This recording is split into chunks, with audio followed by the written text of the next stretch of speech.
তো হলো পুজোতে ঘোরা বাইরে খাওয়া। এইবার একটা পাতলা চিকেনের রেসিপি করে আপনাদের দেখাচ্ছি। এখানে আমি 1 কিলো মাংস নিয়ে নিয়েছি। মাংসের মধ্যে দিয়ে দিলাম নুন, দই, আদা রসুন বাটা, খুব ভালো করে মেখে নিলাম। এটাকে সাইডে সরিয়ে দিয়ে 1/2 কাপ তেল আমি কড়ার মধ্যে দিয়ে দিলাম। আলুগুলো খুব ভালো করে ভেজে নেব। আলুগুলো ভাজা হয়ে গেছে, তেলের মধ্যে দিয়ে দিলাম 2টো তেজপাতা আর গোটা গরম মশলা। অল্প করে পেঁয়াজটা দেবো, যেহেতু পাতলা ঝোল হবে। পেঁয়াজটাকে আমি ভেজে নেবো ভালো করে। দিয়ে দেবো একটু টমেটো কুচি, টমেটোটাকেও ভালো করে কষিয়ে নেব।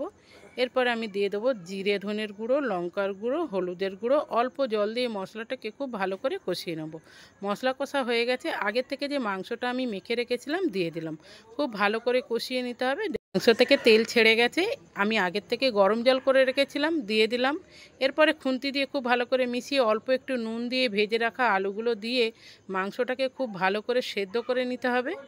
নামানোর আগে ঘি গরম মশলা দিয়ে নামিয়ে নিলেই তৈরি হয়ে যাবে আমাদের সুস্বাদু পাতলা মাংসর ঝোল। ভিডিওটা যদি ভালো লেগে থাকে একটা লাইক করে দেবেন, বেশি বেশি করে শেয়ার করে দেবেন।